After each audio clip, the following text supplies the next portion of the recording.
शादी को लेकर लड़कियों के अलग अलग सपने होते हैं। कोई हवा में शादी करता है तो कोई डेस्टिनेशन वेडिंग करता है। यहाँ तक कि हमने दुल्हन को भी घोड़ी पर सवार होते देखा है।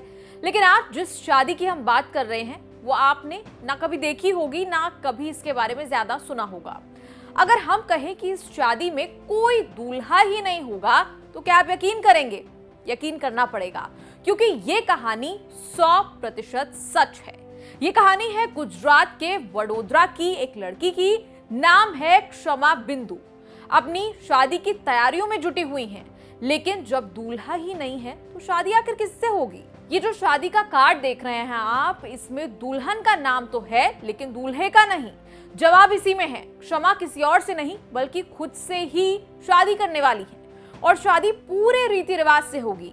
क्षमा सिंदूर भी लगाएंगी, लेकिन ना दूल्हा होगा ना बारात होगी। यू मस्ट बी वंडरिंग कि क्या खुद से शादी की जा सकती है? ये भला कैसा कॉन्सेप्ट है? इसे सोलोगैमी या ऑटोगैमी कहा जाता है, जिसमें एक व्यक्ति खुद से ही शादी कर लेता है। सोलोगैमी के जो समर्थक है वो ये तर्क देते हैं कि खुद से शादी करना स्वयं की अहमियत की पुष्टि करना है। ये एक खुशहाल जीवन की ओर ले जाता है। इसे स्व विवाह भी कहते हैं। हाल मेरे दिमाग में बचपन से ही था खुद के साथ शादी करने का। मुझे ये नहीं पता था खुद के साथ शादी करने का कोई कंसेप्ट होता है, पर मैं ये ज़रूर खुद से बातें किया करती थी कि मैं खुद को कभी छोड़ूंगी नहीं, कभी छोड़ के नहीं जाऊंगी, खुद को गिरते हुए उठाऊंगी, खुद का साथ नहीं छोड़ूंगी। खुद को मोटिवेट करती थी, सेल्फ मोटिवेट करती थी, सेल्फ लव करती थी। पर मैं बड़ी हुई तब मुझे पता चला कि मैं खुद के साथ शादी कर भी सकती हूँ। जब मैंने इस कंसेप्ट के बारे में पढ़ा, सोलोगैमी के बारे में पढ़ते ही मेरे दिमाग में ये विचार आया कि क्यों ना मैं शादी करती हूँ खुद के साथ ही। तो 11 जून को मेरी शादी है, जहाँ पे मैं अकेले बिना किसी दूल्हा या दुल्हन के खुद की शादी खुद से करने वाली हूँ। रस्में सारी हिंदू में जो मैरिज होती है उनके हिसाब से ही होने वाली है। खरीदी में मैंने जोड़े खरीदे हैं, लहंगे कुर्ते खरीदे हैं मैंने, फिर धोती खरीदी है, येलो कलर की साड़ी हल्दी के लिए खरीदी है, और शादी में मैं लाल कलर का जोड़ा पहनने वाली हूँ, उसके साथ ज्वेलरीज खरीदी है। और रस्मों में मैं अकेले फेरे ले रही होंगी, अकेले सिंदूर लगा रही होंगी, और सारे मंत्र मैं अकेले खुद ही कर रही होंगी। मुझे पेरेंट्स को ज़्यादा कन्विंस नहीं करना पड़ा। मैंने पेरेंट्स को जब कॉल किया वो शॉक तो बहुत हुए थे।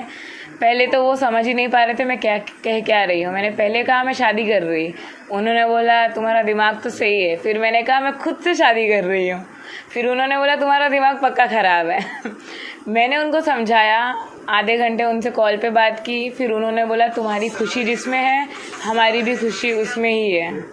20-25 पंडितों को मैं मिली होंगी, तब जाके मुझे एक पंडित जी मिले जिनको मुझे आधे से 1 घंटे समझाना पड़ा सोलोगैमी होता क्या है।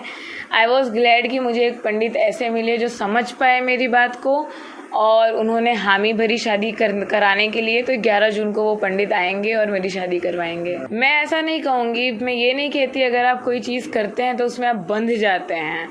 अगर आप शादी कर रहे हैं, सोलो मैरिज कर रहे हैं, सेल्फ मैरिज कर रहे हैं, सोलोगैमी कर रहे हैं, और बाद में आपको ये एहसास होता है कि आपको किसी और से शादी करनी है, तो जाइए शादी करिए। होता है कभी कभी कि आपको बच्चा चाहिए होता है, कुछ साल बाद नहीं चाहिए, बच्चा आपको नहीं चाहिए होता है, कुछ साल बाद चाहिए होता है, तो आप एडॉप्ट करते हैं। उसी तरीके से ह्यूमन साइकिल बिल्कुल भी डिस्टर्ब नहीं होगी इस सोलोगैमी से। तो हनीमून के लिए मैं एक्साइटेड तो बहुत हूँ। अगर मेरे ऑफिस वाले मुझे 2 हफ्ते की छुट्टी देते हैं तो मैं पक्का हनीमून पे गोवा जाना चाहूँगी, सिंदूर लगा के, चूड़ा पहन के, अकेले, क्योंकि शादी अकेले हो रही है तो हनीमून भी अकेले होगा। जाहिर सी बात है आपके मन में सोलोगैमी को लेकर कई सवाल होंगे। बता दें कि ये सेल्फ मैरिज का ट्रेंड वेस्ट से शुरू हुआ था। ये आइडिया 2000 के दशक की शुरुआत से चलन में आ गया। हॉलीवुड के कई मशहूर सेलिब्रिटीज ने भी सोलोगैमी अपनाई, और ये ट्रेंड कोरोना के वक्त में और ज्यादा बढ़ गया था। वैसे इस तरह की शादी का कोई डेटा नहीं रखा जाता है, और ऐसी शादियों को ट्रैक करना भी मुश्किल होता है। चलिए अपोलो ग्रुप ऑफ हॉस्पिटल्स के साइकाइट्रिस्ट डॉक्टर संदीप बोहरा से जानते हैं कि उनकी समझ में सोलोगैमी क्या है, इसके पीछे क्या सोच होती है। इस तरीके का जो कॉन्सेप्ट है सोलोगैमी बोलते हैं, जिसमें जो भारत में जरूर पहला केस है, बट अमेरिका में या बाकी देशों में इस तरह की चीज देखी गई है। ये एक अलग सी मानसिकता दर्शाता है, और ये बताता है कि जो थॉट प्रोसेस है वो सोसाइटी में कैसा चेंज हो रहा है। आज की डेट में जब से जॉइंट फैमिली सिस्टम टूट रहा है, उसके बाद से बहुत ज़्यादा सेल्फ सेंटर्डनेस या एक तरफ सेल्फ सेंटर्डनेस, दूसरी तरफ लोनलीनेस, तीसरी तरफ एक तरह का हर चीज़ में अपने को ही अहमियत देना, वो दर्शाता है। तो ये समाज का बदलता रूप है, जो हमारे सामने आ रहा है। अब रही बात कि कोई अपने आप से शादी करता है, तो मेरे हिसाब से ये एक बहुत ही विचित्र सा कॉन्सेप्ट है, जो कि नॉर्मल सोसाइटल नॉर्म्स के टोटली अगेंस्ट है। इस तरह के लोगों को एक नॉर्मल सोसाइटल नॉर्म्स में एडजस्ट होने में दिक्कत होती है।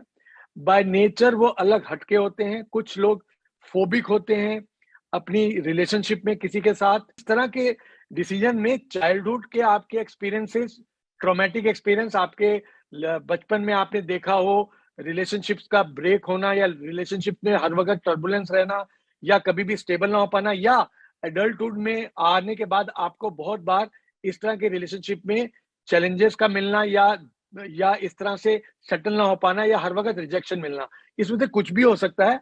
और इस तरह के केसेस में अधिकतर ये देखा जाता है कि बैकग्राउंड में कहीं ना कहीं एक फोबिया और फियर भी साथ में है। वो कमिटमेंट फोबिया कह सकते हैं, fear of going into permanent relationship कह सकते हैं, या रिलेशनशिप के बाद अपनी इंडिपेंडेंस का खोना कह सकते हैं। या आप इस तरह के केसेस देखते हैं अपने सामने, अपने क्लोज लोगों को सफर करता देखते हैं या उनको देखते हैं कि वो रिलेशनशिप में स्टेबल नहीं रह पाते। तो इसमें कुछ भी हो सकता है। अब सवाल ये कि क्या कानून की किताबों में सोलोगामी वाली शादियों की कोई मान्यता है भी या नहीं? हिंदू विवाह अधिनियम के तहत इसे कैसे देखा जाता है? विवाह पारंपरिक रूप से स्त्री और पुरुष के बीच का एक संबंध है, जिसमें वो परिवार बनाने की सहमति देते हैं।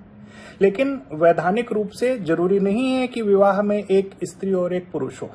हिंदू विवाह अधिनियम 1955 की धारा 5 के अंतर्गत विवाह दो हिंदू वयस्कों के बीच हो सकता है।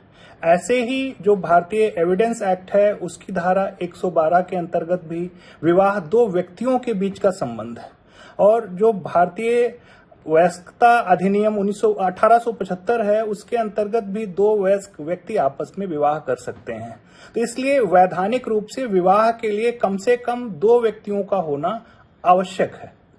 स्वयं से विवाह या सोलोगमी एक बड़ा ही नया और आधुनिक कॉन्सेप्ट है, जो ना कि परंपरा में दिखता है और ना ही किसी वैधानिक प्रक्रिया में। तो इनका कहना है कि कानून की किताबों में ऐसी शादियों की कोई मान्यता नहीं है, लेकिन जैसा डॉक्टर साहब ने बताया कि इसके पीछे की मंशा खुद से प्यार जताने की ज्यादातर रहती है। हम जानना चाहते हैं आपकी इस पर क्या है राय। कमेंट्स में लिखकर जरूर बताएं और देखते रहिए न्यूज़ तक।